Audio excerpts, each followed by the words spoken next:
warahmatullahi wabarakatuh. Bagaimana kabarnya anak-anak? Baik. Alhamdulillah. Sebelum kita memulai pelajaran, sebaiknya kita berdoa terlebih dahulu ya. Saya persilakan kepada ketua kelas untuk memimpin doa. Berdoa dimulai. Doa selesai. Baik, selanjutnya Ibu akan mengabsen kehadirannya terlebih dahulu ya. Nur Asni, Hadir, Bu. Fitri, hadir Bu. Rika Radawati, Hadir, Bu. Andi Ardila, Hadir, Bu. Oke, baiklah anak-anak, karena semua sudah hadir, kita akan lanjut pelajaran pada hari ini ya. Baiklah anak-anak, pada hari ini kita akan belajar mengenai sistem koordinasi.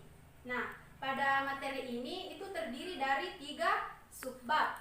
Yang pertama yaitu sistem saraf, yang kedua sistem indera, dan yang ketiga itu sistem endokrin atau yang disebut dengan hormon.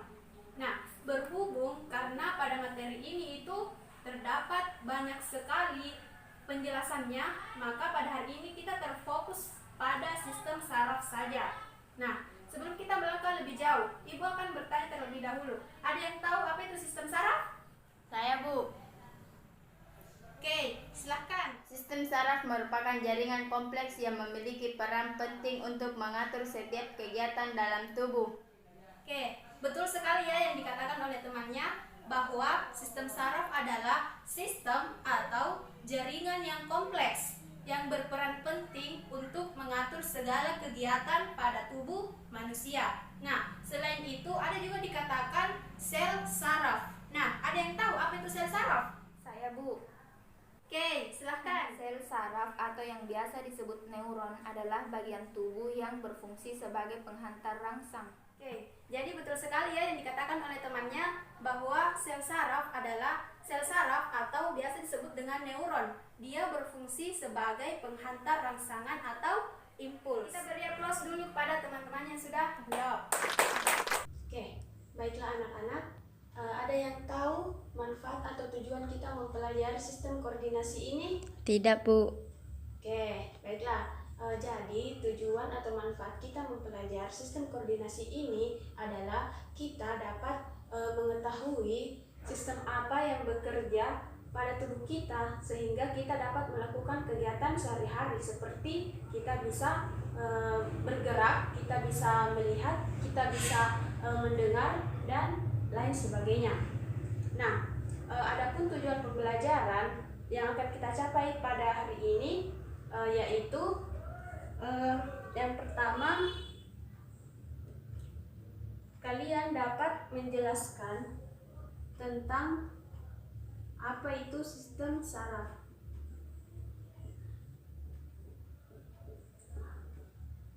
Dan bagian-bagiannya.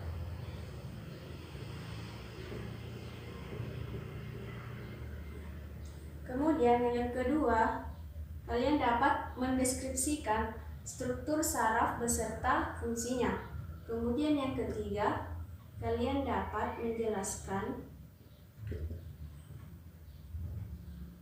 susunan saraf dan komponen-komponennya.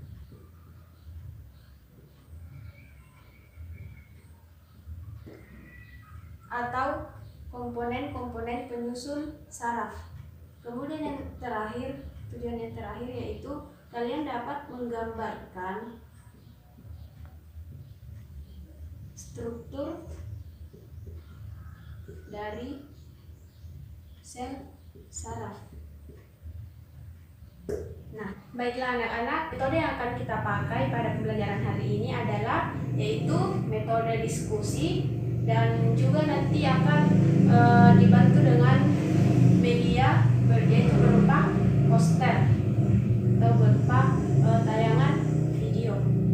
Oke, baiklah anak-anak. Sistem saraf pada manusia itu terdiri atas 2, yaitu sistem saraf pusat dan sistem saraf tepi. Nah, sistem saraf pusat ini terbagi lagi menjadi 2, yaitu otak dan sumsum tulang belakang. Nah, otak pasti kalian sudah tahu apa fungsinya dan di mana letaknya. Nah, otak itu mesin pengendali yang kita gunakan sehari-hari untuk kita berpikir, menyimpan informasi, dan mendapatkan informasi atau menyimpan memori. Nah, sementara sumsum tulang belakang itu dia berfungsi membawa informasi dari luar menuju ke otak. Nah, kemudian sistem saraf tepi. Nah, sistem saraf tepi itu terdiri dari dua, yaitu saraf somatik dan saraf otonom. Nah, saraf somatik itu terdiri dari serabut saraf motor yang keluar dari otak, kemudian membawa pesan untuk menggerakkan tubuh-tubuh kita dan dibantu oleh otot rangka. Nah, misalnya kita terkena termos panas. Nah, saraf sensoris akan membawa pesan kepada otak untuk merasakan sensasi panas itu, sehingga kita juga bisa merasakan panas pada kulit kita. Nah, setelah itu saraf motorik akan menggerakkan bagian-bagian tubuh kita atau menggerakkan otot-otot tangan kita untuk menghindari panas itu atau menjauhi panas itu. Dan itu terjadi secara spontan atau secara refleks. Dan itu terjadi juga selama kurang lebih 1 detik. Selanjutnya itu saraf otonom. Nah, saraf otonom ini dia dibagi atau terbagi menjadi 2 bagian, yaitu simpatik dan parasimpatik. Nah, simpatik ini dia merupakan sistem yang merespon tubuh kita pada saat dia sedang merasakan ancaman. Contohnya, pada saat kita sedang merasakan cemas atau kita sedang merasakan takut. Nah, apa yang terjadi pada tubuh kita? Nah, yang terjadi itu maka denyut jantung kita akan berdetak lebih kencang, laju pernapasan kita akan meningkat, pupil mata kita akan mengecil, kemudian aliran darah kita menuju otak juga akan meningkat, dan juga kelenjar produksi kelenjar keringat kita juga akan memproduksi lebih banyak. Contohnya itu pada saat dikejar anjing dan pada saat kita sedang merasakan lelah. Nah, selanjutnya itu bagian yang kedua yaitu parasimpatik. Nah, parasimpatik itu dia kebalikan dari simpatik, di mana pada saat parasimpatik ini bekerja, maka denyut jantung kita akan kembali normal atau dia akan berdetak lebih lambat. Aliran darah kita juga akan mengalir lebih lambat. Pupil mata kita akan kembali menjadi normal, dan juga laju pernapasan kita akan menjadi lebih lambat. Nah, bagaimana anak-anak? Sampai sini sudah paham? Iya, Bu. Oke, baiklah anak-anak. Selanjutnya kita melangkah ke struktur saraf atau sel saraf. Nah, ini gambar ini adalah sel saraf atau biasa disebut dengan neuron. Neuron itu adalah sel saraf. Nah, cabang pendek ini dia disebut dengan dendrit. Nah, apa fungsinya dendrit? Dendrit itu berfungsi menerima impuls dan mengantarkannya ke badan sel. Nah, titik hitam ini adalah badan sel. Nah, fungsi badan sel di sini dia berfungsi mengantarkan impuls dan mengirimkannya atau menyalurkannya ke serabut otot. Nah, di tengah-tengah ini terdapat inti sel. Nah, inti sel itu merupakan pusat pengendali. Inti sel. Nah, di dalam inti sel ini terdapat materi genetik. Oke. Selanjutnya, uluran panjang ini atau cabang panjang ini disebut dengan akson. Nah, akson ini dia berfungsi untuk mengirimkan impuls dari badan sel menuju ke jaringan lainnya. Nah, kemudian ini adalah selubung mielin. Nah, fungsi dari selubung mielin itu dia berfungsi untuk melindungi akson. Kemudian bulatan kecil yang ada di tengah ini disebut dengan sel Schwann.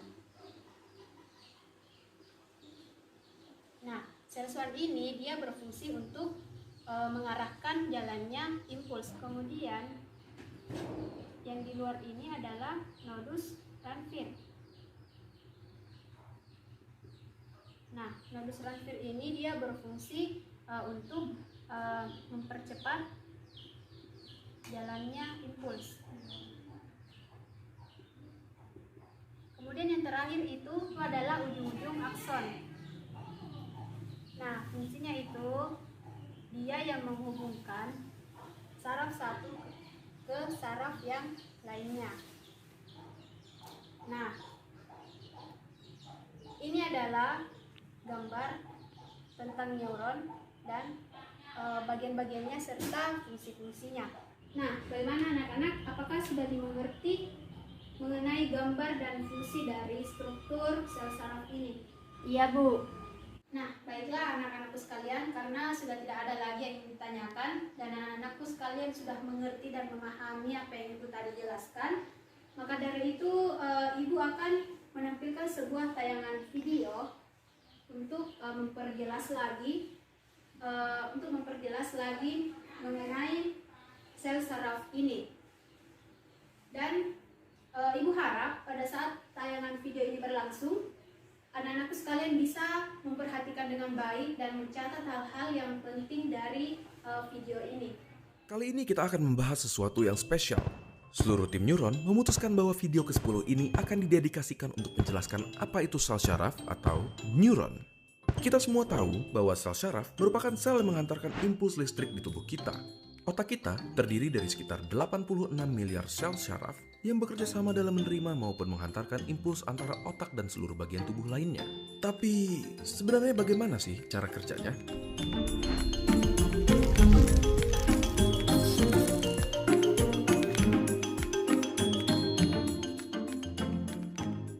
Pertama, kita mulai dari strukturnya terlebih dahulu. Salah satunya ada yang namanya akson. Bagian ini bertanggung jawab dalam transmisi impuls listrik dari satu sel syaraf ke sel syaraf berikutnya, yang akan berujung ke target akhir yaitu organ ataupun otot. Setelah itu, kita juga punya dendrit. Dendrit adalah struktur yang bertanggung jawab dalam menerima impuls dari sel syaraf lainnya, dari organ maupun otot, ataupun dari otak. Impuls listrik ini akan bergerak dari dendrit melalui badan sel, yaitu struktur lain di sel syaraf yang berisi nukleus, suatu organel yang berisi material genetik yang mengatur pertumbuhan dan perkembangan dari si sel syaraf. Selain itu, ada banyak sel syaraf yang memiliki struktur bernama selubung mielin yang membantu dalam kecepatan konduksi impuls listrik yang melewati sel syaraf. Tahu nggak? Konduksi listrik di badan kita bisa mencapai 120 meter per detik di sel syaraf yang mempunyai selubung mielin. Oke, kita sudah mendapatkan gambaran dari struktur sel syaraf. Tetapi, bagaimana dengan transmisi impulsnya? Bagaimana caranya otak kita menyuruh jempol kita misalnya untuk bergerak? Di awal, melalui suatu mekanisme yang kompleks, otak kita membentuk sesuatu yang bernama potensial aksi dan meneruskannya sepanjang syaraf yang bertanggung jawab untuk menggerakkan jempol. Di dalam syaraf ada beberapa kabel, dan di dalam kabel-kabel ini terdapat sel syaraf. Di antara satu sel syaraf ke sel syaraf berikutnya, ada celah yang bernama sinaps. Jadi, potensial aksi yang merupakan si listrik akan diterima oleh dendrit di sel syaraf pertama, diteruskan melalui tubuhnya dan mencapai akson. Di beberapa neuron atau sel syaraf pertama, ada sesuatu yang bernama neurotransmitters, suatu zat kimia yang berperan dalam konduksi listrik dari satu sel syaraf ke sel syaraf berikutnya. Neurotransmitter akan dilepaskan ke sinaps dan menghasilkan suatu potensial aksi di sel syaraf kedua. Di sini, listrik tersebut akan dioper dari satu sel syaraf ke sel syaraf berikutnya. Sampai akhirnya, sel syaraf terakhir menyampaikan si listrik ke otot yang bertanggung jawab dalam menggerakkan si jempol. Alhasil, jempol kita pun berhasil digerakkan. Melalui pengertian proses ini, lahirlah nama neuron dengan harapan kami dapat menerima informasi, mengolah informasi, dan menyampaikannya kepada kalian semua dengan tujuan mengedukasi. Oke, baiklah anak-anakku sekalian, kita fokus kembali. Nah, itulah tadi penayangan video yang sudah Ibu tampilkan. Maka dari itu, Ibu harap hal-hal yang penting dalam penayangan video tadi sudah kalian catat dan sudah kalian pahami. Nah, selanjutnya, seperti yang Ibu katakan di awal bahwa pada hari ini kita akan berdiskusi. Ibu akan membagi kalian menjadi beberapa kelompok, dan setiap kelompok itu akan dibagikan sebuah lembar kerja dan kalian akan berdiskusi dengan teman kelompok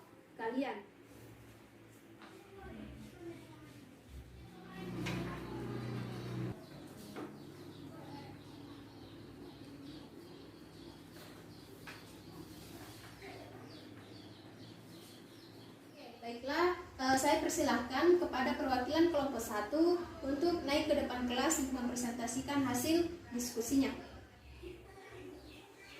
Saya perwakilan dari kelompok 1 ingin mempresentasikan hasil diskusi kami, yaitu dendrit adalah cabang dari neuron sel-sel yang berperan dan menerima dan mengantarkan rangsangan ke badan sel.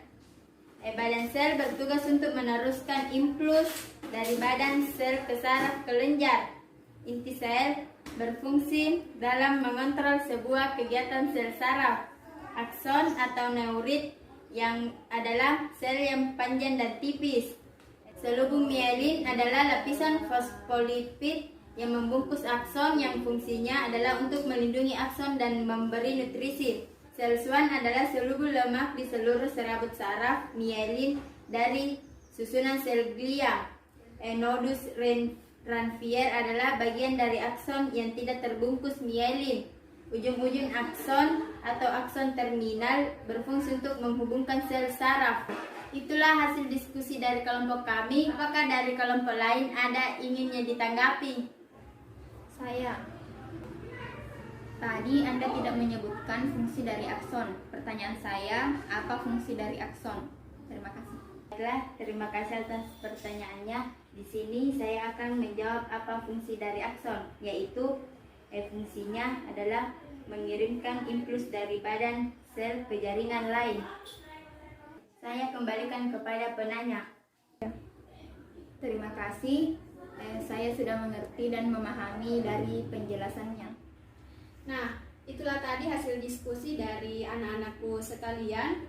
Ibu sangat mengapresiasi hasil diskusinya karena berjalan dengan lancar, dan Ibu berharap pertemuan kedepannya atau diskusi kedepannya bisa ditingkatkan lagi. Dan mari kita aplaus untuk keberhasilan diskusi ini. Baiklah, sebelum kita mengakhiri pertemuan pada hari ini, Ibu akan menunjuk satu orang untuk menyimpulkan pembelajaran pada hari ini. Silakan kepada Nur Asni untuk menyimpulkan. Baiklah, saya akan menyimpulkan pembelajaran pada hari ini. Sistem saraf adalah suatu struktur yang terdiri dari komponen-komponen sel saraf atau neuron. Macam-macam sistem saraf dibagi menjadi dua, yaitu saraf pusat dan saraf tepi. Saraf pusat yaitu otak, sumsum tulang belakang, sedangkan saraf tepi yaitu somatik dan otonom. Struktur saraf yaitu dendrit, badan sel, inti sel atau nukleus, akson atau neurit, selubung mielin, sel swan, nodus Ranvier, dan ujung-ujung akson atau akson terminal. Nah, itulah tadi kesimpulan pada pembelajaran kita hari ini. Kalau sudah tidak ada lagi yang ingin ditanyakan, kita akhiri pertemuan pada hari ini. Minggu depan kita lanjut lagi. Sebelum itu, mari kita aplaus pada kegiatan kita hari ini. Oke, cukup sekian dari Ibu. Ibu akhiri dengan ucapan Assalamualaikum warahmatullahi wabarakatuh. Waalaikumsalam warahmatullahi wabarakatuh.